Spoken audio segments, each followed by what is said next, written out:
New York. Apple. Hot dogs. Dollar. Hollywood. Democracy. Freedom. Rock and roll. Wall Street. Statue of Liberty. Los Angeles, California. McDonald's. Jeans. Bubblegum. Video games. Nintendo.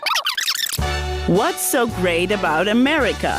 Every Saturday night, 7 to 9 p.m., explore American culture and language. With Master Steve, Ina MK, And Hasba Cutie.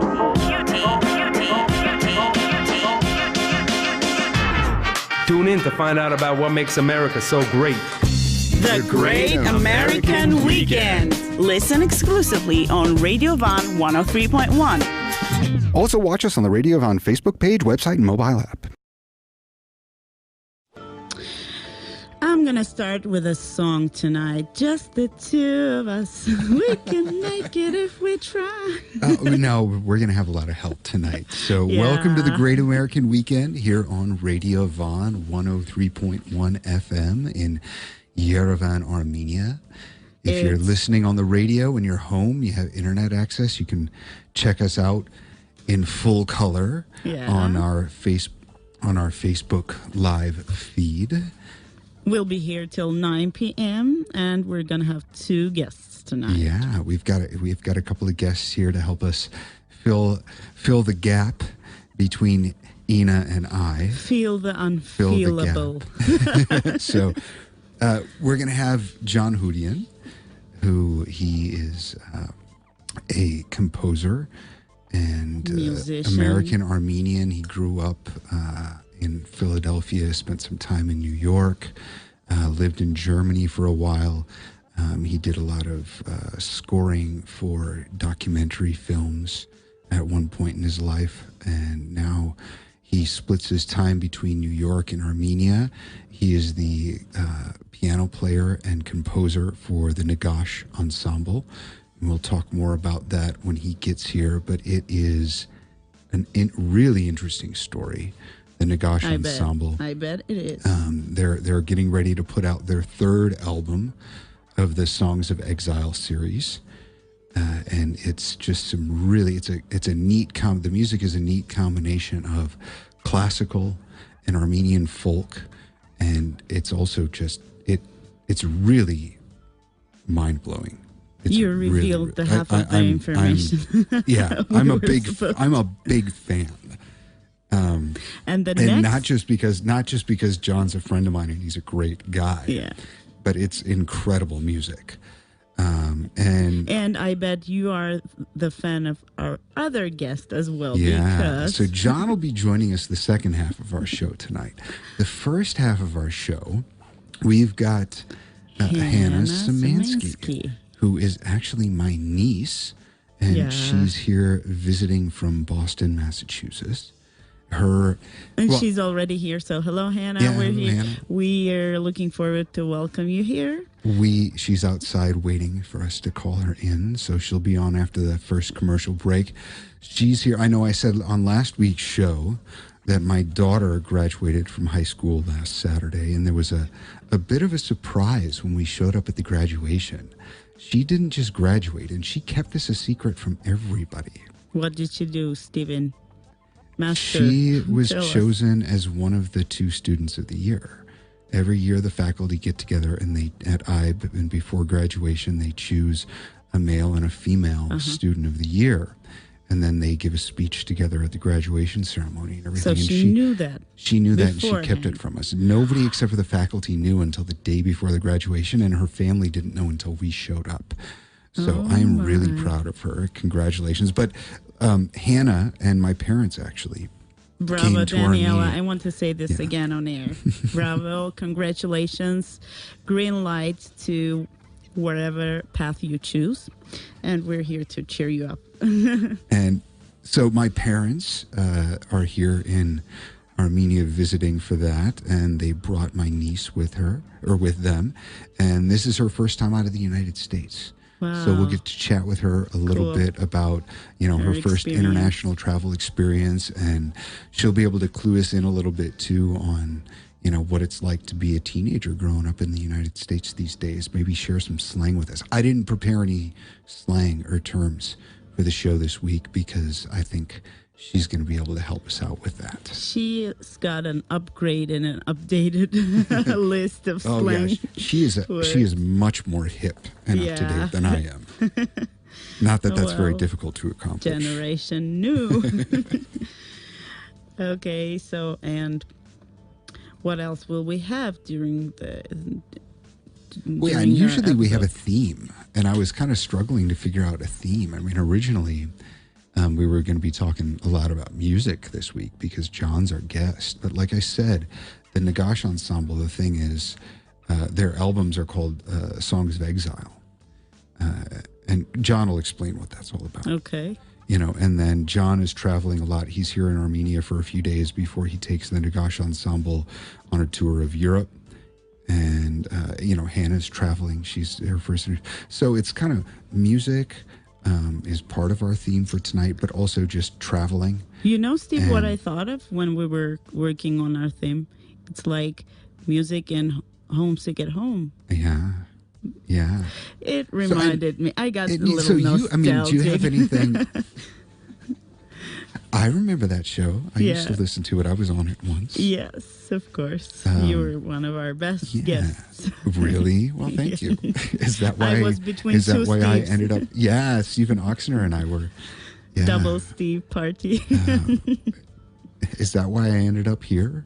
Because I was so good when I was on Homesick at Home? Is that? Who knows? Who knows? I don't know about that. We had fun. Yeah. Oh, we That's definitely the most did. important We definitely did. Okay, we are ready to go on a short break and get ready for welcoming Hannah here in our studio. So we'll go get her. And you guys stay tuned. We'll be here till 9 p.m. We'll have news. We'll have calendar of events. We'll have everything to make your English a little bit better, a little bit more educated, and of course, entertainment is always there. We'll see you after the break here on the Great American Weekend. We'll be back. So then I tell the bartender, no, you keep the change. Guys, I don't get it. Ina, it's an American thing. Learn more about American humor on the Great American Weekend. Welcome back to Radio Von 103.1 in Yerevan, Armenia. We are here on the Great American Weekend, and our lovely first guest has joined us, Hannah Szymanski. So welcome to Radio Von. Welcome to the Great American Weekend. And well, you've been here for about a week now, a little over a week, right? So I suppose I could say welcome to Armenia, but you've gotten kind of used to it already, haven't you? Yeah. But are you comfortable sitting there on the red couch? Yeah.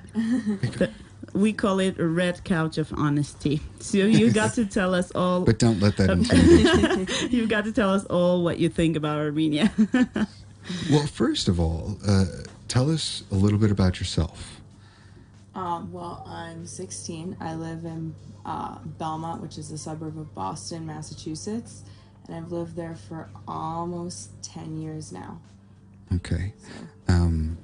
What brought you to Belmont? My dad got a job working at a university a couple towns over in Waltham. So, yeah, he took that and we've been there since. Okay, great.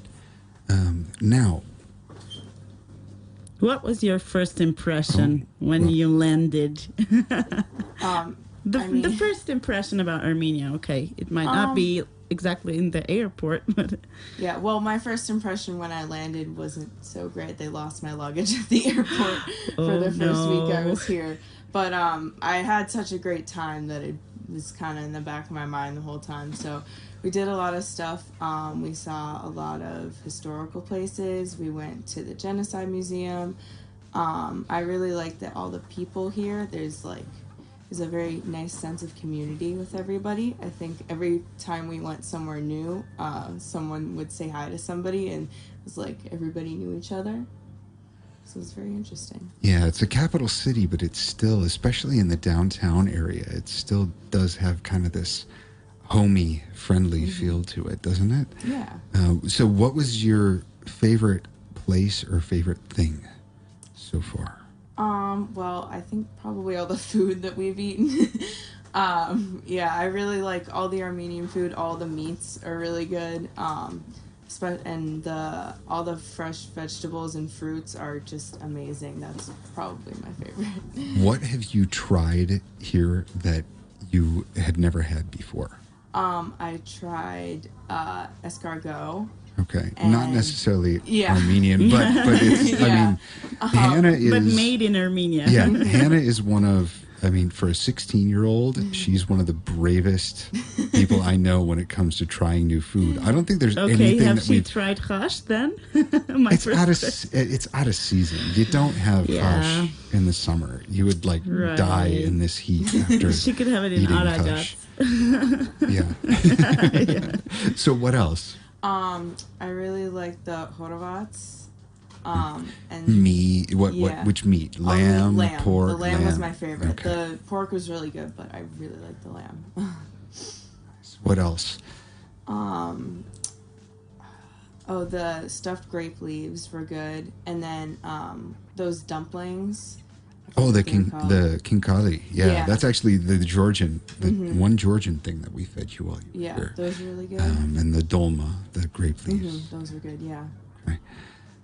What else? I mean, and not just about Armenia, but what else about, your first international trip that has really struck you? It was interesting. It's like, one thing, I don't know what I was expecting, but just when I got on the plane and they weren't speaking in English and they were speaking in French, I was just like, it was just kind of a shock. I don't know if I was expecting them to be, and it wasn't really a surprise, but I was just like, oh, I don't know what they're saying. Oh, so that was in Paris when you changed so it was planes in Paris. when we flew from Paris to here. They were speaking French and Armenian. And then on the way from Boston, they spoke French and English. I know that feeling because when I was an exchange student back in 2001 from 2002 in the U.S. Well, and I thought I know English so well and I will understand everything. And then when because I was taking private English lessons but it was all British English, and besides that, when I got to the U.S. and people started, everybody was speaking English, no Armenian at all, not even one word, and I was like, at the end of the day, I was so overwhelmed with the English language, I thought I would never understand it. Yeah. But after 1 month of no Armenian and all-time English, I got it. Well, yeah, I felt actually one thing, I've been taking Spanish in school for about 6 years now, and so the only time I've really heard anyone speak another language is Spanish. And so when we got here, I kept feeling this need to speak Spanish because they were speaking another language, and the only time I had ever heard it was Spanish. And so it's kind of like also in Spanish class, they teach us Spanish from Spain and not South America or Mexico. True. So, yeah. And I also remember at my Spanish class back in the U.S., when, all the kids were laughing at that items can be a girl or a boy. Or, masculine and feminine. Oh, yeah, table nouns. is a girl, yeah. And I was familiar with that because in Russian it's the same way. So, yeah, it's funny to learn new languages. Okay, so after we have a short break, we're going to have an advertisement break, and then we're going to have some music. And right after that, I would like to ask Hannah what she didn't like about Armenia. So give her some time to think it over and maybe try to be diplomatic when we come back. So she can think about it. It's, of course, culture shocks are always there. I remember I had lots of culture shocks when I was in the United States, especially connected with personal space thing. Yes. And people kiss each other on the cheeks when they greet each other, and it's really weird for Americans and for some Europeans as well. Right, Steven? Yeah. Oh, yeah. I mean, and that's something. It's so funny. I've been here for so long, and when I go back to the U.S., and I see people and I meet people, it's the hug and the kisses on the cheek that automatically comes to mind most of the time. Fusion. And I have to kind of read the situation and stop and think, should I be doing that here with these people? I don't know. You have the fusion. But yeah, I'm sure, Hannah, how many times have you been hugged and kissed on the cheek since you got here? A lot. Too many to count, probably. I mean, it's probably double the number of times it's happened to you in your entire life, right? Yeah, I don't do hugs normally at home, and everybody knows that. There's like 3 people who I'll give hugs to, and it's just, this week has just not followed that. Well, you're loved here. That's important. Stay tuned. This is the Great American Weekend, and I was about to say homesick at home. Yeah, that's true. We'll be after break. We'll have also music, just the two of us, sung by Bill Withers. Stay tuned. Hey, what kind of fixins do you like on your hot dog? Fixins? Yeah, relish, onions, mustard, ketchup, condiments. No, not that. Oh, fixins. I love chili dogs. Learn about American cuisine on the Great American Weekend. Yes, this one always makes me laugh. And we're back in the studio with the Great American Weekend show on Radio Van 103.1. I'd like to remind you guys that you can watch us on our website, www.radiovan.fm, also our Facebook page, and of course the application. You can download it and watch and listen to Radio Van. And if you're just tuning in right now and you missed the first part of the show, well, on Monday nights, usually we post the whole show again on the Radio Van website and Facebook page, so you can check the whole thing from beginning to end. Yeah, we had the 4th of July episode last time. And now, tonight, we have a wonderful teenager from Boston who's going to first tell us about what she doesn't like, or maybe some weird and funny stuff about Armenia she experienced so far. So, Hannah, what is it that surprised you, maybe? There were a lot of surprising things. I don't think there was anything I didn't like. One thing is that when we went out to dinner, when we were eating somewhere, we would be there for like a really long time, which is different from, at least for my family. Whenever we go somewhere, we go in, we order, we get our food, and we're out like almost as quickly as possible. And so it was really interesting that we would go out to dinner, we go out to lunch, and we would be there for like 3 or 4 hours sometimes, which is, I mean, it was kind of enjoyable because we would go, we'd get drinks, and then we'd get appetizers, and then we'd wait, and then we'd get the main meal, and then we'd talk, and then we'd get dessert and coffee, and then we'd sit and talk some more. And so it was really fun. It's like a ritual. I'll let you in on a little secret. The reason it was like that is because we didn't know what else to do. There really isn't that much to do here. No, I'm just kidding. Well, it's true, because one of the rituals actually here in Armenia is eating. Eating is a big deal here, especially when you have this really traditional Armenian get-togethers, and we have long toasts for the family, for friendship, life philosophy. It gets really far. You didn't really get into that. I mean, like a real formal celebration, the toasts and go. I mean, each one is like its own little speech. Yeah. Which helps because, sometimes you're doing shots of cognac and vodka and okay, just keep on talking because I'm not ready for another one yet. Yeah. So tell us, Hannah, what it's like to grow up in America, being a teenager. What do you do for fun? Stuff like that. I mean, I don't consider my life to be very interesting, but usually I hang out with my friends and we just hang out at my house. We watch TV, we just go get coffee. Recently my friends have been able to drive, so we drive around. And we just kind of hang out. We'll go to the movies sometimes, or like just talk. What are your favorite recent movies that you've watched? Well, all of the Marvel movies. I love all of them. Superhero movies. I really like my favorite movie is actually The Departed, which is about Boston. And so I watch that very often. We like to watch The Office and Parks and Recreation on Netflix. That series. Yeah, both of those. Which is the American or the British? The American one. American, Yeah, okay. I haven't watched the British one. I know I should, but.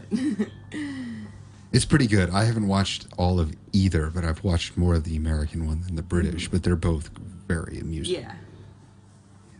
Now you said you go for coffee. Yeah. We go to Starbucks. Okay. What is coffee like in the U.S.? Well, in Boston, we go to Dunkin' Donuts because that's what you do because it's good. Yeah. Well, it's not good coffee. I will say that. I don't think it's good coffee. But I like it. I like the hazelnut. Yeah, I really like it. Flavor. It's really good for if you want to get like flavors in it. So all my friends will get like hazelnut or vanilla or like caramel swirl, what they call it. And so that tastes good and that's good. But I don't like sweet things or flavoring in my coffee. And so I just get like one cream. And it's not good coffee, like, to have just as coffee. It's good if you want a coffee-like drink. So. Okay, but you said it's Boston, so we go to Dunkin' Donuts. What's the connection between Dunkin' Donuts and Boston? Dunkin' Donuts started in Boston. Yeah. And so It's the hometown chain that's taken over the world. We don't have one here in Armenia yet, but they have a couple in Tbilisi. Tbilisi, yeah. I always go there, by the way. Yeah, and their slogan is nostalgic for America. Yeah, America runs on Dunkin'. Yeah. And they have all the Boston sports teams. They have whenever anyone wins, they go, the Patriots run on Dunkin', the Red Sox run on Dunkin'. We're very proud of our sports teams. By the way, I have a short announcement. We can accept calls, so if you guys want to call in and ask questions or practice maybe your English, go ahead and do it. It's 560901.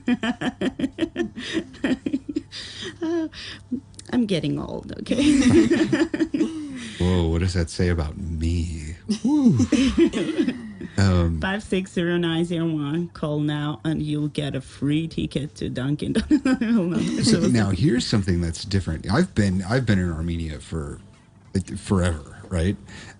When I first got here, you had a really hard time finding espresso or cappuccino. Right. But now, every place has it. Some of the really traditional Armenian restaurants or some of the kind of cheaper restaurants don't. Yeah. They have the traditional hard. No, hold on. Armenian Hold on. I'm leading into that. That's the direction I'm heading in. So yeah, I had a hard time. So I got an espresso machine at home. So I would make myself espresso sometimes. But that, I love Armenian coffee. I still kind of prefer espresso if I can get it. But from time to time. Yeah. Well, at home I make espresso more often than I make Armenian coffee. But have you had Armenian coffee? Yes, I have. That's what I was going to ask. I tried it when we were out to dinner, like one of the first nights we were here, and I actually really liked it, which was surprising to everybody else. It's quite strong. They Hey, said that they thought it was gross. There you go. We have a caller. We've got a caller. So, okay, let's try to do this. Hello? Hello, can you hear us? Or are we having technical difficulties? Oh, they hung up. You intimidate them, Hannah. They hung up. Try again. Try again. Don't hesitate. We're here to help you if you hesitate speaking English. So feel free to call again. Okay, so Hannah, do you have some fresh American slang for us? I do. So I can talk about, I was talking to one of my cousin's friends, and he was asking me about American slang because he had just gotten back from California, and he said that he had heard all these words that he'd never heard before. So he was talking about how he heard the word boost, which was actually new to me. I'd never heard that before, so I guess it's like a California thing. And he said that people were using it like, and you would say, oh, that's so boost, like that's so cool, or like that was a boost, like that was something good that happened. Awesome or something. Yeah. Boost. Yeah, there you go. We should write these things down. I am taking notes. because I'm going to quiz myself later. You know what? One time a friend asked me, what is this word like that you usually use while you speak English? And, well, I understand it, but I could not really explain it. Like, it's a word. How would you explain? The word like. Yeah, like the word like.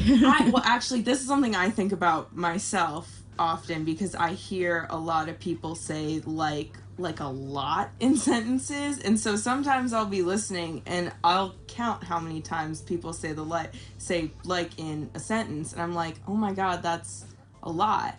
And so I think of it like when you're talking and you need something to say before you can like keep saying what you're actually saying, I guess. Or it might even just be a word filler. I don't really know. I think it is. Can filler. we say that it's a junk word? It is kind of. I mean, it's a filler word that you put in there when your phrasing is a little off, or you need to think about what words you're going to choose next, because for so many people, a pause like that is really uncomfortable, and they really just want to keep on going.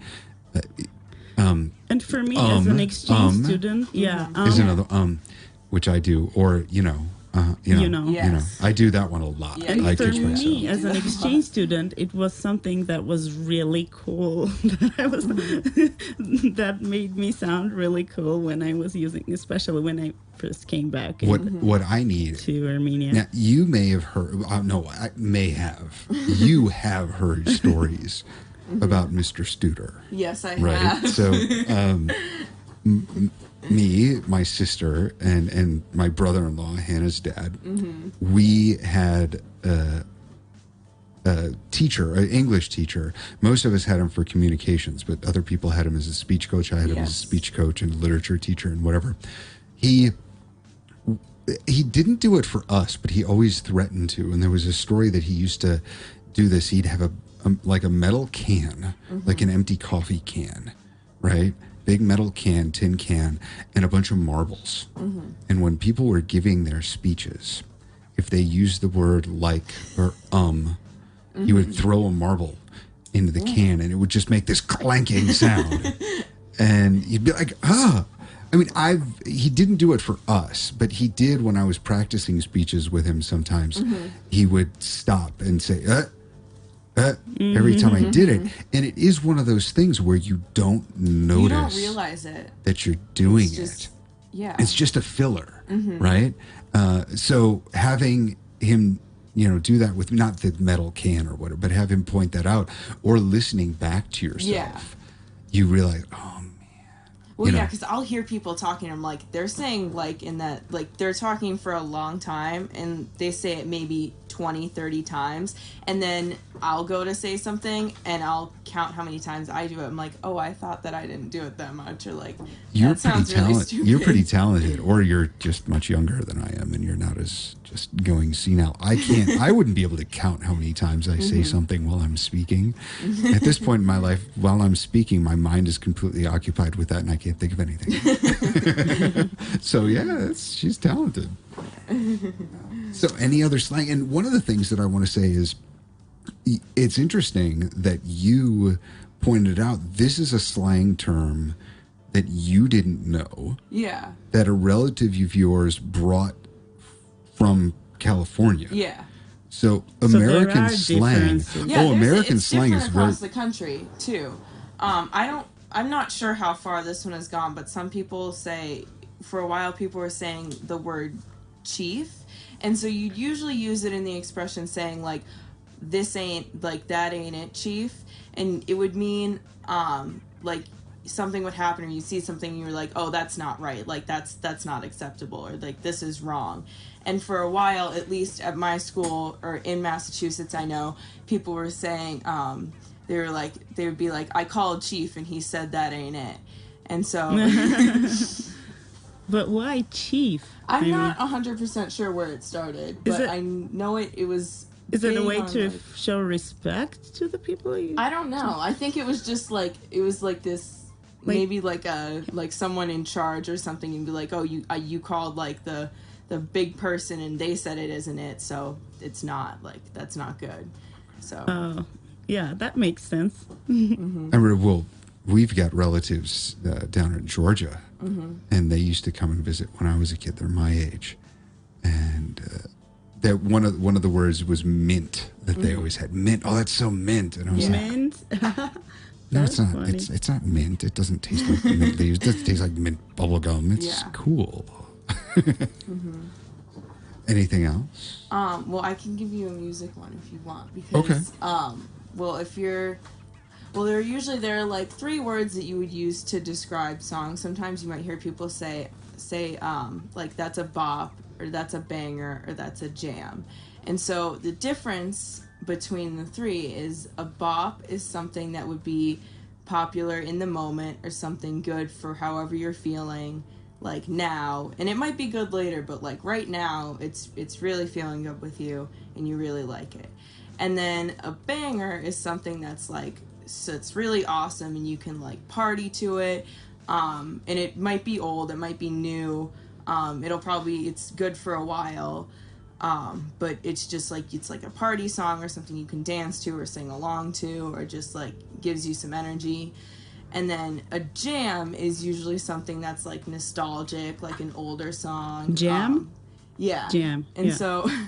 so you can it's always been a good song. It'll be a good song forever. It'll always make you think of like some certain thing, or just it's always going to give you like the same feeling. I just remembered the song Summer Jam. So now I found a new meaning to that expression. Yeah. So is it cool to call songs that your parents grew up listening to jams? Yes. Yeah. So I will call songs from the 80s that my parents have introduced me to jams, yes. Okay.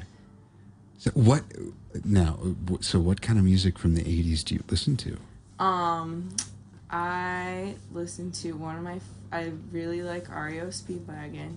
And I listen to Can't Fight This Feeling a lot for a 16-year-old in 2019. It's a good song, but the cheese, like when Andre was on the show, the cheese factor with that one is huge. Yes, but it's still, it's a great song. It's a good song. And actually, at one point, we were in Minnesota a couple years ago. We were driving back from something, and all of like my parents and Angela and my grandparents were all in the car. We all started singing it. Hey, we've really got funny. A question from Datevi Gavetissian. Thanks for the question. So, she would like to know what's so great about living in America. Thanks. What's, in your opinion, the greatest things about living in America? I mean, I guess, well, I love it there because I guess I've never lived anywhere else. But compared to here, I mean, I've grown up with all the foods there. I really like relatives. Yeah, my relatives are there. There's except for us. Yeah, true. That's also true. Yeah, well, and one thing is that especially in Belmont where I live, there's a huge Armenian population, and so that can go to show that there's like a lot of diversity within the country, and so if I wanted to, I could find like something from almost anywhere around the world within the country, or someone, or just to like get a sense of that culture, which I think is really great. So that's one of my favorite things. Yeah. Good. Any more slang? Well, another way you could describe a song, if you're listening to a song and someone might say, "Oh, this song slaps," which means it's a really, really good song. That song slaps. It's really good, and you really like it, and it's just you're having a good time listening to it. So that I would never even guess. When you go and you think about all the slang, it doesn't really make any sense. Well, I think it's in any other language. It's the same thing. Language. Sometimes when I try to explain or translate literally to my friends, like all the slang words that are there in Armenia, it's like it's a hard time doing it. Well, it's like the tween in Armenian? Twin, Like, yeah. what does that literally mean? Twin means, poison. Okay. And that means cool, great, Mhm. awesome. Yeah, it's like when you try and tell poison. someone that sick is a good thing. Yeah. Sick, yeah. And so I heard tween like all the time and never would have guessed that it's a bad thing. And then like somebody used it in its literal sense with like rat poison or something like. I'm Yeah. like, That's sick. no, that's not. Yeah. What? Yeah. And what about like negative words with a negative meaning? So one thing, well, there's both sides to it. So you might hear someone say, "Oh, that's an L," or "You took the L," which is like L meaning like a loss or like you're losing. So L. so sometimes my friends and I, we'd walk out of class after taking a test, and I'd say, "Oh, that test was an L," meaning I didn't do well on it. I didn't think it went well. Or just A fail. or just something Yeah. just didn't go right for me, or if you lose a game, you say, "Oh, you take the L." And then on the other side of that, you could say, "Oh, we got the dub," and so that means dub would be like W because it's the first part of Dub? Yeah. Oh. So How would you spell that? D-U-B. U-B, Yeah. okay. And so it's the first part of if you would phonetically like spell out W. Yeah. So that's like a win. So if you got the dub in like a sports game, you'd say, "Oh, we got the dub," or yeah. It's like wow, yeah? Yeah. Wow. Or It's something. kind of, just like Well, I saying mean, it's something like for went win. well. We got the Yeah. win. We got the win. Yeah, the win. Or if you had a good day, you'd say, "Oh, today was a dub." Cool. Steven, Master Do we Steve, have? I do think yeah, we should use she's going to this put me word. out of a job. If I'm supposed to, so I'm supposed to come up with the slang on this show. Hannah, when you go back home, could you please send us some slang expressions can and be our- words from time to time? That She would can be our cool. correspondent. Yeah. Long distance correspondent Hannah is now on air. Well, thank you, Hannah, for being here with us. thanks for Time having flew me. by, and we're out of time, actually. Yeah, we got to head to a commercial break and pay the bills. And, we'll be back after this commercial break with quotes. Quotes, yeah. Yeah, standard segment in our show, Ina with her quotes. And hope you enjoyed it being here with us and chatting. Thank you for coming. And thanks for all the knowledge that you passed to these old guys. Stay tuned. We'll be back soon. The Great American Weekend. What's the best word in American English? My all-time favorite word is but I usually refer to it as lovemaking. Become more fluent in American English and slang. And not only slang and not only language. We're back in the studio. Hannah left us, and we all wish her a wonderful flight back home. Hope she remembers Armenia in the best way. And maybe we she will see her come. every year, so we'll remind her. Yeah. And now, yeah. Ina. Yes. Lay some quotes on us. Yeah, I will. I shall. I shall slap you with the quotes. A wrong way to use the new word that I just learned. Well, that's the literal. Yeah, could be. Yay. So we were listening to Lucas Graham, Ordinary Things. And now let's read some ordinary and extraordinary quotes. Without music, life would be a mistake. Friedrich Nietzsche. Yeah. I love most things that Nietzsche has to say, so I like this quote. And I love it. For a philologist, because he wasn't actually schooled as a philosopher. He was schooled as a philologist, and his Really? his specialty was ancient Greek texts. But for a philologist who became a philosopher, he had a huge respect for music and really put a lot of emphasis on music. His first major piece of writing was The Birth of Tragedy Out of the Spirit of Music, I believe is the full title of it. And he was also very good friends for a short period with Wagner, the great German composer. This is where all the love for music comes from. Well, no, I mean, he had a huge love for music before that. And actually, I think part of the reason, and this is funny, I think part of the reason why their friendship got strained and finally fell apart was that Wagner was a really adamant anti-Semite. I And see. despite the impression that a lot of people have of Nietzsche, because his philosophy got kind of co-opted by the Nazis, Nietzsche really wasn't an anti-Semite. In fact, well, anyway. Yeah. Whatever. Go on with your quotes. I'm boring you thank now. you. Thank you for all the knowledge that you lay attached to the quotes. So I always enjoy that part. Music gives a soul to the universe, wings to the mind, flight to the imagination, and life to everything. Plato, another philosopher. Yeah. Well, music was, a big thing for the ancient Greeks as well. And I hope it still is for everyone. Yeah. One good thing about music, when it hits you, you feel no pain. When it slaps you, when it's Bob a Marley. real slapper, you feel no pain. Bob Marley said that. The only truth is music. Jack Kerouac. Yeah.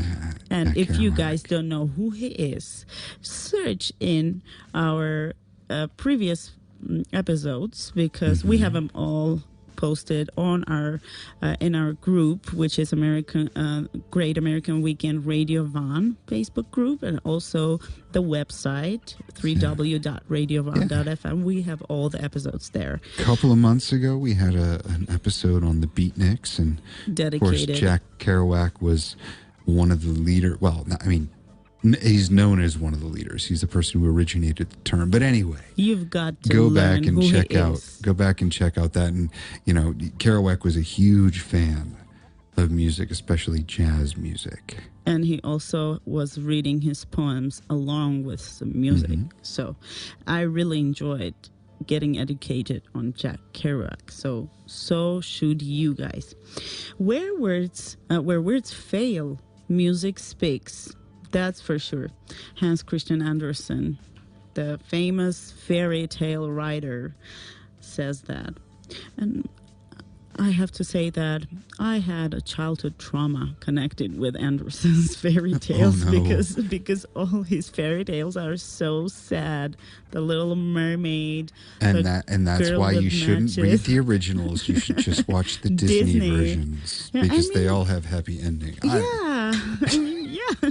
You should read those fairy tales when you're a lot older, not to get disappointed with life. Okay, let's move on. Yeah, but life is just disappointing, isn't it? Why well, not teach yeah, the it kids is. early on that, I'm just kidding. Music expresses that which cannot be said, or on which it is impossible to be silent. Victor Hugo. Speaking of Disney movies with different endings, right? The Hunchback of Notre Dame by Victor Hugo. It had a different ending? I don't remember. Maybe I haven't seen that Quasimodo Quasimodo, dies yeah. in died. the original. Yeah, I know, but I haven't seen. Oh, you haven't seen the yeah, well, that's what I'm sorry. I just ruined it for you. Okay. You don't have to watch Spoiler. it now. You don't have to watch it now. Well, I love the original version, so I'm not going to watch it.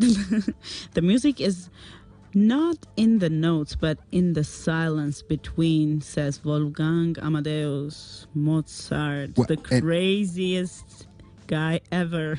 And that man should know something about music. Yeah, I bet he does. And the last quote of the day that I have: music is the strongest form of magic. And yes, indeed it is. Marilyn Manson says that.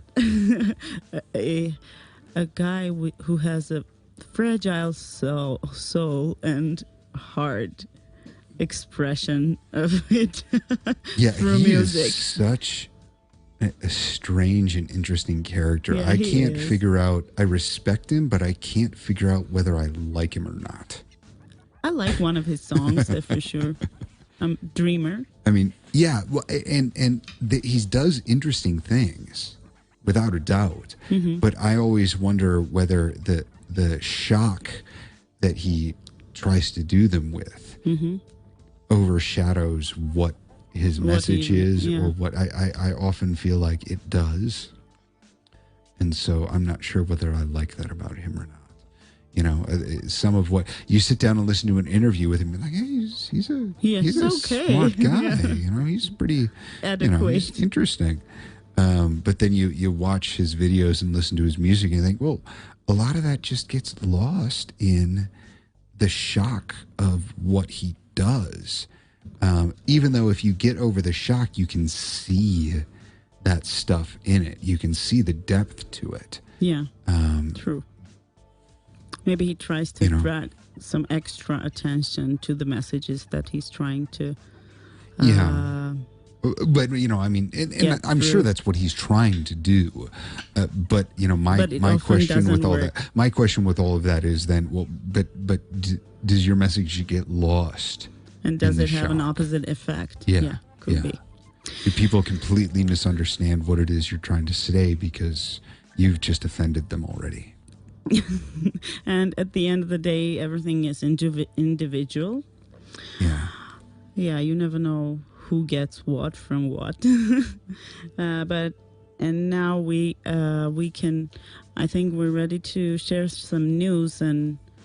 Steve, there are a few things going on this week in the U.S. One of the first things that we would like to talk. One of the first things that I suppose we should talk about is the earthquakes in California. So I guess on Thursday, and some of this information is still rolling in. During the breaks, I've been checking, you know, the feed on CNN, and so on Thursday there was a 6.4 earthquake near Ridgecrest, California, and that was a deeper earthquake. I forget how deep that was, but that's it's a pretty sizable. Yeah. It's a not just over 100 miles away, I think, from L.A., but you could definitely feel it in L.A. You could feel it as far away as Las Vegas, Nevada, and that's a distance. I mean, that's a several-hour drive that earthquake was felt. And I think we had a lot of callers from Armenia to the U.S. because we have so many people living in California. So, you know, just a message out to everybody in California. Hope you guys are okay. You know, I've got some friends out there that I haven't heard from since this all came down. But yeah, that was on Thursday, that there was the 6.4, and then there were some aftershocks after that. And of course, the aftershocks are the smaller quakes that come, you know, after the bigger one.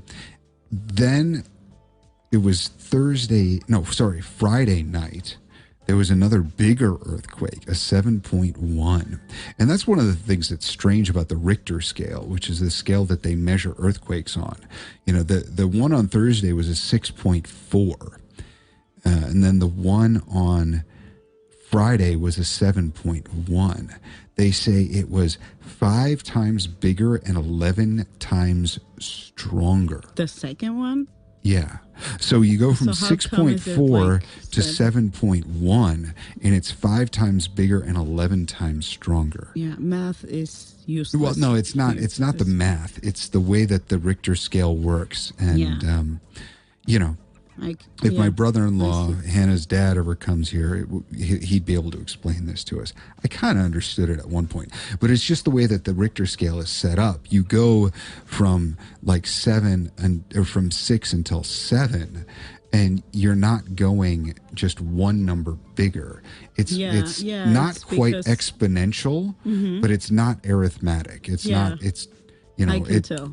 It's it something could be weird. Endless, like 1,000 or million or whatever. And now they're saying to keep a lookout for more aftershocks for sure, and the aftershocks are still happening. But for more for bigger earthquakes, maybe even, or smaller ones, they said there's a 3% chance that another quake as strong as this 7.1 will hit within the next week or so. There's a 27% chance that there will be another quake with a magnitude of 6 or more. So, guys, please keep safety rules. And Steve, I think it's really scary that we had a safety episode like a couple of episodes ago. Is this our fault? I mean, we, I just thought about it. We and didn't I was talk like, about we didn't talk about earthquake safety on our safety episode. Did we? We spoke about thunder, about and, lightning. Yeah, lightning. And, is this our fault? No, I'm just kidding. No, and that's the thing. It's more likely that there's going to be another earthquake now because they said these are pretty big earthquakes, and this fault is active now, and so they're expecting another big one and a lot of aftershocks, a lot of tremors. But in general, earthquakes are something that you really just can't predict.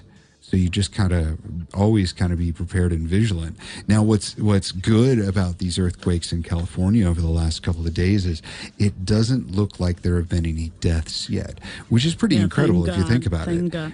But California has always known that they're going to be able to have big earthquakes there, and actually not even along this fault line. There's the San Andreas fault line, which is the bigger one that'll probably have a bigger earthquake at some point, but of course they're not sure when. California has been built up pretty strong. The building codes there and the requirements for putting up a building are pretty strict. So I don't expect with a 7.1 for any buildings to come down. If they get a few 7.1s within a month, then you might start seeing that. But the biggest problem, it seems like now, are water lines breaking, and then what's even more dangerous is gas lines breaking and starting fires. So the biggest damage so far seems to have been from fires, and there have been some injuries, but fortunately at this point they're not saying that there are any deaths. Thank God. And as a country that has faced a terrible earthquake, we all know what it is, a horrible thing. So definitely. We send you guys our prayers, and we hope that everything will be okay. Nobody will get hurt, and stay safe. Safety to everyone. Stay tuned. We'll be back after a short break with the Great American Weekend. I would never live in America. Why not? Didn't you enjoy your time there? Yeah, why not? It was good, but it wasn't great. Because you didn't know us when you were there. Join Ina MK, Master Steve, and Hasva QT for a great American experience. Every Saturday on the Great American Weekend. Welcome back to the Great American Weekend here on Radio Vaughn 103.1. I am Master Steve, and I've got Ina MK here with me. Thank you for introduction. We are in our news segment, and I kicked us off with that, with news of the unfortunate news of the earthquakes, and probably more earthquakes in California, around LA. Yeah. And now Ina will bring us some local news. Yeah, I would like to share some cultural news to kind of give a little more positive note to our show. So, film dedicated to oldest Yerevan district to be screened at Golden Apricot, which is actually launched. The screening of Kond is one of our oldest Yerevan districts. And by the way, my dad has a painting dedicated to this district. A film directed by Harutsun Khachaturian and dedicated to the oldest Yerevan district will be held under Kond. That was Kond to Be project, cooperated by AYO organization and Kond Gallery within the scope of the Golden Apricot. Oh, pause! Film Wait Festival. a second. I think I'm gonna correct your pronunciation. AYO. I think it's supposed to be Ayo. Ayo. Yeah, as in. Ayo. Yeah. Well, I think so. Thank you, Armenian American. Oh, I am ashamed right now. Okay. So, the film screening is scheduled for 11th of July at 9 p.m. And we learned about this from the festival's official Facebook page. The project is aimed to contribute to the transformation of the oldest district in Yerevan, Kond, the place with cultural and touristic significance. Well, I hope this will motivate the our government or whoever is responsible for that, our municipality, to make this a real touristic place and not change anything about it. I mean, not to tear it down and rebuild it as something new like Northern Avenue, but there is a lot of work. Part of the I don't understand a whole Northern lot. Avenues, please. Yeah, I don't understand a whole lot about this, but my understanding is that it is an old part of town. It's a really quaint, cute part of town with little winding streets. I've walked through it several times and not even known that that's where I was. Right? One of the rarest places that is left from old It's really neat, but it needs a lot of maintenance. It needs a lot of work. Yes. Of a course. fair number of the buildings there are falling apart. They really are in need of repair and renovation. And the key is to do that without losing the character of that little and the color neighborhood. Yeah. Yes. And just worth to mention that the 16th edition of the Golden Apricot Yerevan International Film Festival will be held from 7th to 14th of July. I would pass my turn to Master Steve. It's been a busy week in America. There's been some interesting stuff going on. I'm going to maybe try to run through this chronologically. So President Trump was in Asia for the G20 summit. And while he was there, he planned a trip to the DMZ in Korea, which is the demilitarized zone, the kind of neutral area between North and South Korea. And for those of you that aren't familiar with this, that there's kind of a ceasefire there, but it's still a war. There's never been a peace treaty signed between those two countries, as far as I know. And before you go too far, I would like to apologize. It's my mistake that I didn't keep track at the time.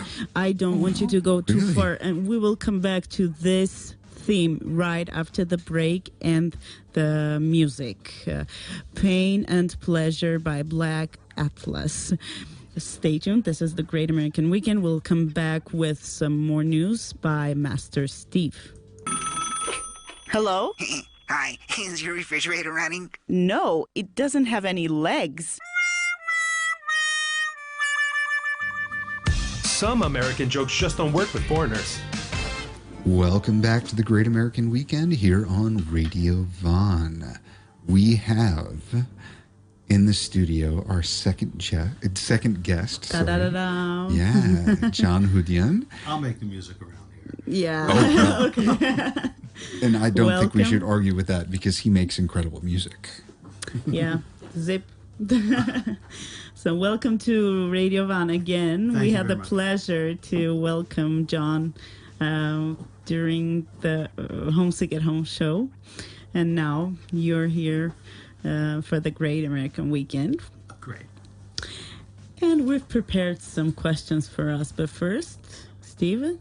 Well, what about... So I had mentioned earlier in the show, during our introduction, we were talking a little bit about the guests that we're going to have on, the Naghash Ensemble. And I tried not to say too much because it's a really interesting story. He did try hard. So I tried not to say too much, but especially without Aramast here, I tend to talk way too much.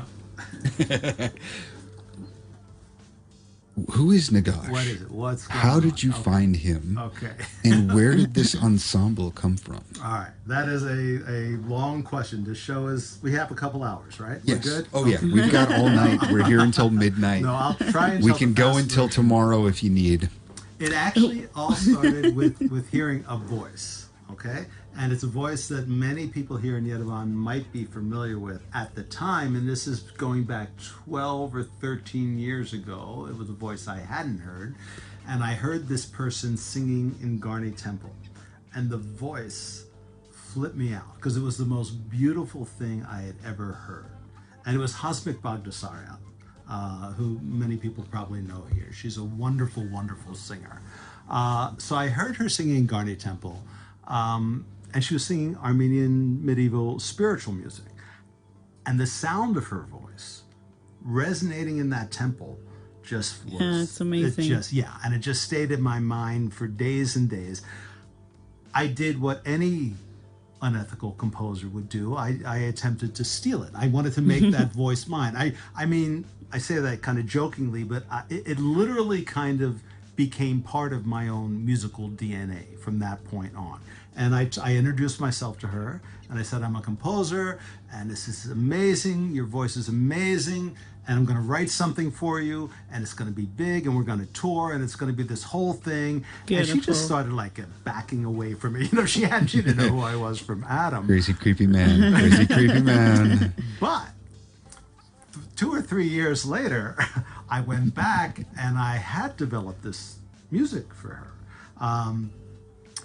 But getting back to your question of who is Naghash and what is the Naghash Ensemble, after hearing this voice that I wanted to work with, and it wasn't just a question of working with that voice, it was a question of blending that voice with my own musical aesthetic, which is itself a blend of many, many things. I mean, I have a kind of very classical upbringing, but was always interested in jazz and improvisation. Of course, growing up in America, you're always influenced by contemporary popular music, Motown, funk, all sorts of things. I was also a total Bach freak, very into medieval polyphonic music. Wanted to combine all that with Hosmic's voice. And of course, the first thing you have to figure out when you're writing for voice is what are you going to do for text? Now, I was so obsessed with doing this right, I had to find just the right text. So I started reading everything I could find. And I talked to a lot of medieval Armenian, not even medieval, just a lot of Armenian poetry scholars, and talked about the sound and what I wanted to do. And they all said, Naghash, you've got to read Naghash, Book of Lamentations, which I knew, but hadn't really read in depth. So I started reading a lot of Naghash, and it's wonderful, but it wasn't what I wanted to do. So it literally took me 2 or 3 years of reading everything I could find until I finally found, I don't know if you've ever seen it, there's a wonderful 3-volume collection called The Heritage of Armenian Literature. Each volume is like, well, we're on the radio, but it's this thick. It's very, very thick, okay? And there's 3 of them. So I started working my way through that. And in the middle of volume 2, I'm not kidding, there's a tiny little fragment of a poem by this guy, Naghash, who I had never heard of, and neither had just about anybody else, because he's not very well known. We're not talking about the painter, Naghash Hovnatyan. That's somebody else entirely.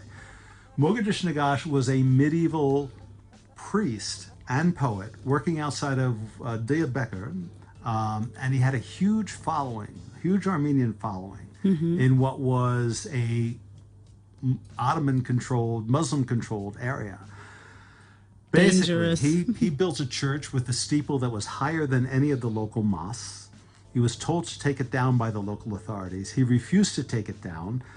He basically got sent out. He was forced to live the rest of his life in exile. Now sounds like not that big a deal now. I mean, yes, there's many people living in exile, but this was before there were buses or trains or anything. I mean, he was literally internet, forced out telephone, into the desert. television, whatever. I mean, exile used to be in ancient societies. That used to be the second worst punishment. After the worst that, was death. Yeah, exactly. Anyway, he ended up writing these 15 poems that he left behind, and that was all he's basically left behind. Also a handful of paintings, because he actually was also a painter. This fragment of this poem was so beautiful, and these poems about living your life in exile, which is something that many, if not all, Armenians, or certainly diasporan Armenians, can relate to. So this little fragment was it. Now I had to find out, is there more of this? So I went to the State Library and the Museum of Literature, blah, blah, blah. There was a guy that was able to help me there. He guided me to the rest of them. They were all written in Armenian, but not in contemporary Armenian. They're written in an older, not Grapar, but in Middle Armenian. So I had them all translated. So wait, I don't think you've mentioned, what is his time period? Oh, medieval, 1500s. 1500s. He was born in like 1470 and died like maybe 1520. Oh, so you got it translated in English? Yes. Wow. Yeah. Is there a phrase that you can share with us? Well, Basically, two. first of all, if you go to my website or if you have the disc, one of the things we always do when we put out a CD, and we've now put out 2 of them, a third one's on its way, is we include all the poems in 4 languages, in English, German, French, and of course the original. Wow, bravo. Yeah, it's not easy to get translations of all those I things. bet. Because again, it's specific. Yeah. Anyway, I spent years and years setting this stuff to music. I've just finished setting the last of these poems 12 years later. So but that's going back, 15 poems, 12 years. That's a little more than one a year. Yeah, I guess I'm kind of slow. It's amazing stuff, though. Well, I went back to Husmick and said, okay, I told you I was going to do this. And luckily, she took to the music very well. I mean, I think she's very fond of it. And I was able to form this ensemble with some of the absolute best musicians in Yerevan. I realized I needed additional singers because I was doing this kind of a lot of canons, a lot of vocal counterpoints, so I needed additional singers. So I brought these people together to make this recording, and then, of course, did what I wanted to do, which is the only thing I know how to do to make a living, which is to tour. And we came up with a touring version of this, these 7 musicians, 3 singers, Duduk, Ud, Dol, and then me on piano playing all the other parts, which were actually originally written for a string orchestra. And we've been touring with this, which we call the Naghash Ensemble, after this medieval poet, Mogadishu Naghash. We've been touring with that for, I guess 6 or 7 years now. And it's kind of become a big thing in Europe. We only tour in Europe. We haven't made it to America yet, although we're going to America in October of 2020 for the first time. Great. Wishing you a greatest concert. So now, do you play in Armenia? We do. In fact, as a matter of fact, we have a concert coming up on July 18th. We love to play in Yerevan.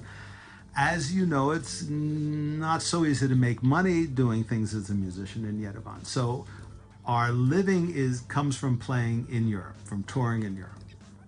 Usually when we have something new we're trying out, or when one of the new pieces comes into existence, we love to do it in Yerevan before we take it on tour. What we're doing this time is very interesting because basically the original set of poems for Volume 1 was written for a string orchestra, Ud, Duduk, Dol, and these singers. To make it, I can't tour with a string orchestra. It's hard enough just dragging the 8 Armenians I drag everywhere around with me, because it's 7 musicians plus a tour manager. It's hard enough doing that, let alone a string orchestra. So basically, I came up with a version of all the string orchestra parts for piano. I thought it was going to be a compromise. It actually ended up being a blessing, because the piano is a very percussive instrument. That live, and with me now having to play it, gave it a little more lift and a little more oomph, and it became a little more energetic and exciting. And plus, I was able to kind of conduct all the other. Speaking of blessings, and I hate to interrupt you, but we have a music break, and we'll come back shortly. Well, not really shortly, and then you will tell us what we were listening to. Stay tuned. This is the Great American Weekend. Okay. Hello? Hi, is your refrigerator running? No, it doesn't have any legs. Some American jokes just don't work with foreigners. We're enjoying the beautiful sounds of amazing voice and instruments, and I would like to ask John, what is this song about? This particular song is called Feudal Judgment. Naghash wrote all these poems, again, from a state of exile. And they break down into several different kind of categories. Several of them are about the difficulties of living your life in exile. Those were the ones that first drew me in. Mm-hmm. Many of the other ones, including this one we're hearing, were basically an outgrowth of his sermons. So this one is about judgment, not judging other people. Least you be not judged, Many of the poems are, like I said, an outgrowth of his sermons. They're how to live right on this earth so you get into heaven, how to not be fooled by greed, not be fooled by material things. So, yeah, that's what this one is. Thank you. Now, how does this particular piece that we just listened to a part of compare to the other pieces? Because you're just finishing up the third volume. Right. As we go through all three volumes, is the style similar? Is the musicians are... The musicians have been consistent from the beginning. The style is a very large question because I don't know how to... I genuinely don't know how to define the style. I mean, it roughly... When we play live, we're usually playing classical music venues, but it has to be a venue that has a fairly broad definition of classical music because it is kind of new classical music, obviously, because it's written within the last few years. And yet it has so much of a feeling of Armenian spiritual music, Armenian folk music, the type of Armenian music I grew up with. And then I spent a lot of time with the Komitas transcriptions of folk songs. When I first came to Yerevan, it was my greatest find to me. I mean, I'd heard that they existed, but I never had them. You don't find them at Barnes & Noble in America. But at that time, which was 12 years ago, was phenomenal. You could buy them on Vernissage for like $4. I mean, I was in heaven. Okay, so I bought all of them. And, every morning I have a practice of some sort. Some people might meditate or go jogging or whatever. I usually have some sort of a musical practice. Like now, like I said, I'm a Bach freak. I might just play Bach for 10 minutes or so in the morning. So for that 10 minutes, you're starting your day with something that you feel strongly passionate about, and you can live in a way that, okay, at least for this 10 minutes, all is right in the world. There is a reason to keep going. This is the good stuff. Let's stay focused on this. At that time, I started playing the Komitas transcriptions of folk songs, and I would do different things. I would sing it. I would play it at the piano. I would, they're monophonic, just a single line. So I would harmonize it. I would reharmonize it. I would improvise around it. I was just goofing around. But what I didn't realize I was doing is I was completing my musical education in a way that I couldn't have done if I hadn't come here, and if I hadn't have found those things. Growing up in America, yes, I heard Armenian music in the home, but I had never been to a duduk recital. I had never seen many people play kamancha. You don't, even within the Armenian community, you don't get that stuff. You have Armenian wedding bands and blah, blah, blah, but it's a different sort of thing. It's totally. And I think my first week here, I went to 3 different duduk recitals. Emmanuel saying hi to you.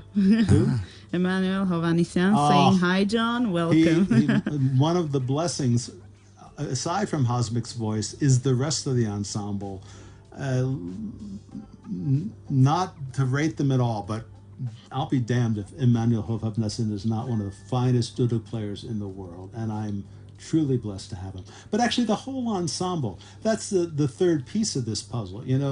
The text and me writing the music, but then what the ensemble does with it is just so wonderful. Each of them brings something to it that you could not find anywhere else. It's a real team effort. It's a real team effort. I mean, my one singer, Hosmic, like I've talked about, is incredible. But then another singer, Arpane, has a voice that goes lower than you cannot believe. So people always think, well, where's the man who's singing? But it's Arpane who's singing. And then my percussionist, Tigran, is just a phenomenon. He, all the music is written out.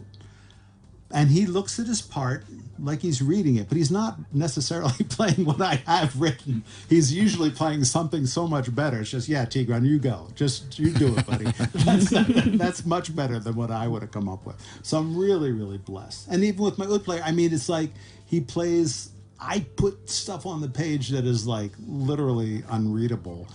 And he goes home and figures out how to do it. I mean, it's really amazing. So I'm really blessed. Great to hear One that of the things that I want to make sure that I point out is the little fragment, and it really was just a fragment of a piece that we listened to. One of the things that I think is missing from it that you were talking about is the Armenian folk influence. That wasn't really in that part. That was very spiritual and more classical. But the folk is there too. Well, yeah, and a lot of our stuff has a tremendous amount of energy. And it's, Yeah, because actually what we heard, I think, was all just piano and voice and Yeah. maybe some strings. Yeah, no, it's got parts that are very, very energetic. I mean, this whole thing of what it is a very interesting question. I mean, nobody likes to be pigeonholed. I would love to be pigeonholed. I would, and it is. I mean, we can say, you have to determine what it is just for marketing purposes. Yeah, you wouldn't have to talk so much trying to explain it. But you know what? It may be exhausting for you, but I'm enjoying the hell out of it. Keep talking, because this is great. Well, I mean, it really is this kind of whole combination of things that I grew up with. If I tried to write Armenian spiritual music, I would be sort of a fraud, because that's not all that I am. That's not, yes, I am 100% Armenian, but to deny that I was very, very influenced by, like, the American minimalists, Steve Reich and Phil Glass. There's a lot of that stuff in this music, but there's as much of that as there is funk. Prince. I love Prince. We have a question from Lilith. And since we don't have a lot of time, I want to make sure that our listeners get through with their questions. So, John, thanks for the good work you do. My question is, what does Armenia need for a music revolution? Thank you, Lilith. Armenia's doing fine. There's so much going on here that's wonderful. I had a meeting today with Sergei Simbatyan, who's a good friend of mine, and we're talking about, I'm going to do a new piece for the orchestra, which is great. I did a version of this material, the Naghash material, with orchestra several years ago, and now I'm going to do a new piece for the full orchestra for next year. There's a lot going on here. I mean, when you talk about a musical revolution, there's things that I see here that are really good, and there's things that I see here that are not so good. One of the things that's hard is you can't make a living here. That's really hard. I mean, some people can, but very, very few. So you have to tour, and you have to get outside of Yerevan. A lot of what is good can also be bad. Let me explain. You have somebody like Tigran Hamazian, who's phenomenal musician, okay? But he's phenomenal because he goes very deep into what he does. His roots in Armenian folk music, unlike mine, which were kind of acquired later in life, his are genuine and are deep. But his roots in jazz are really deep. And when you combine those things, and both those things go deep, it's not 1 + 1 = 2. It's now 1 + 1 = 2,000. Yeah. And that's why Tigran's like just flying off into all these different directions. Every record's like a new project, and it's like a revelation, okay? What I sometimes see here is that same thing, not deep. And it becomes like a very superficial thing. It's like jazz with a slight Armenian flavor, and it's like, sometimes it's a little bogus. It's like, do you remember when they were doing like these recordings of Gregorian chant with like disco beats? Oh, yeah. Oh, that drove me nuts. It's just so superficial. And neither thing is strong in that case. It's not good Gregorian chant. It's not good disco beats. It's nothing's good about it. Sometimes when it can become a pastiche like that, like, oh, we're going to do a thing with orchestra, but we're going to superimpose a duduk on it or something. Again, there are artists that are doing this stuff, and it's great. And sometimes people do it, and it's more like a cheap fashion show. Yeah, I see what you're saying. And since we don't have a lot of time left, can we speak about your upcoming concerts? Maybe something you would like to mention? Yeah, we're doing something very interesting. July 18th at the Khachaturian Museum. It's interesting for a lot of reasons. July 18th at Khachaturian Museum. Right, at 7 o'clock. 7 o'clock. Yes. One thing that's interesting is we normally are heavily mic'd and amplified and so on and so forth. Here we're going to do a purely acoustic concert, which is very special. Cool. But also, we're doing it with a miniature string orchestra. Not a full orchestra, but a small orchestra. I'm about to go conduct the South Czech Philharmonic with the Naghash Ensemble in 3 weeks. So like I said, when we're going to do something new like that, we like to do it in Yerevan to give the locals a taste of what we're doing overseas. So we're doing a version of this material with a small string orchestra and the Naghash Ensemble. So it's a very kind of different take on the music from the recordings. Great. So we'll make sure we'll talk about this once again to remind our listeners to visit this unique project, to hear and see it as well. And thanks for being with us tonight. Thank you for being with us, John. Never was a enough. real pleasure. Never enough for people like just getting warmed up. John. Come back anytime. Thank you. Come back anytime. Yeah, we need you back. Thank you very much. Thank you. I hope you enjoyed the show. We really did. And as always, I hope we had some more time. Yeah, but now we have to go to commercial and pay the bills. We will be back after this commercial break with our calendar of events and a few words to wrap up this week's show. So don't go anywhere. We still have stuff to share with you. The Great American Weekend, almost done. Hey, Steve, do you like hash harisan spas? Yeah, I love them. But what would you call them in English? Yeah, I'd call them cowfoot stew, chicken porridge, and sour yogurt soup. Sorry I asked. The Great American Weekend. Welcome back to the Great American Weekend here on Radio Vaughn. I am Master Steve, and I've got Ina MK across from me. And it is time to wrap things up for this week. And part of how we always do that is our calendar of events. So I'll get started with the Yerevan American Corner stuff. As usual, they've got the debate club. Do you want to improve your English language skills and learn how to debate? Join every Thursday at 1 p.m. Now remember, a couple of months ago it was every Friday. It's changed to Thursdays at 1 p.m. At the Yerevan American Corner with Artan Tutujian. And we will share the event when they post it, and that announcement will include what the debate topic is. Usually on Tuesdays, I think, is when they put that out. There's the reading club as well. If you enjoy a good story and want to expand your vocabulary as well as practice your listening and speaking skills, join the Yerevan American Corner's reading club every Tuesday at 1 p.m. An intermediate level of English is required for participation. That also applies to the debate club, intermediate level of English. But, go. Check it out. Learn. Give it a shot. Yeah, give it a try. If they have a reading assignment for that, again, they will announce it on their Facebook page, and we will share it with you. There's also the Teenage Club. The Yerevan American Corner invites all teenagers to our weekly Teenage Club, where you can improve your English and learn more about American culture and lifestyle. There's no homework, no assignments, games, discussions, group activities, and tons of fun. This takes place every Friday at 2 p.m. Now let's move to the movies in English, and we are missing Aramas here. Should I try? Where's our Russian accent? Yeah, where is it? Should I try to do it or? Give it a shot, because I'm not going to. Aramas, I will offend people 5 ways to Sunday if I try to do a Russian accent. Hey, Hasva, if you're listening to us right now, we're sorry. But we have to try to do it, to fill the gap, as Steve said earlier during this show. So, movies in English at Kino Park, Yerevan Mall, 7th through 9th July. Here we go. We've got only 2 movies this time in English, so make sure you don't miss them.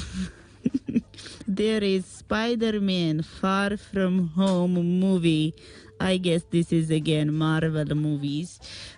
At 4:10 p.m. and 8:15 p.m. at Yerevan Mall Kino Park. And the other movie that will be shown in this cinema is Annabelle Comes Home, which is a horror movie, at 5:50 p.m. Do not miss. Practice your English. Practice your English listening skills. Go to the movies. Yeah. Okay, let's now move to music. We have a music episode this week. So we've got the Karen Gregorian Trio with Lucine Sarkisian at Etnoteca EVN on July 7th. That should be a good show. Beatles in Jazz with Anna Kostanyan and friends at the Beatles Pub on July 10th. This is something I want to check out. This should be good. So it's kind of a jazz twist on some of your favorite Beatles songs. The Roland Baker, an American jazz musician, will be here in Armenia playing with the State Jazz Orchestra at the Aram Hachaturian Concert Hall on July 11th at 8 p.m. Sam Babayan from the Dirty Diamond, which is an LA band, an LA group, is going to perform at the Venue on July 13th. Also, let me add that he's going to perform on the 7th, which is tomorrow, at Gami as well, at Gami Music Club at 9:30 p.m. But now let me tell you, the shows at the Venue are always a little bit more intimate, and so that's where I'm going to check it out. Yeah, okay. Choose whatever you want to go, guys. There are 2 shows there. And of course, as we were talking about a little bit earlier with our wonderful guest, John Hodian, the Naghash Ensemble is at the Aram Hachaturian Museum on July 18th at 7 p.m. And even if you have the CDs, the first 2 CDs, and you're anxiously awaiting the third one, the third volume of the Songs of Exile to come out, even if you've seen them before, this is something unique. Check this out. This is a new twist with a small little orchestra playing with the traditional Naghash ensemble, only acoustic. It should be a great show. Something will have to happen for me not to be there. Yeah, something is coming. There is also July 7th at Hugo Bar. There is Retro Hits Night, starting from 8:30 p.m. So if you guys enjoy retro music and you want to dance and spend some time with your friends, go ahead and visit this one. We have Colors of Music at Kami Music Club July 18th, starting at 9:30 p.m. And also I'd like to mention Dialogue Music Project, which I really love. I really enjoyed their concert, so I would recommend to visit this one July 16th at S Temple, which is on Kanaker District, Fanarjan Street 1. This is the address. It starts at 7 p.m.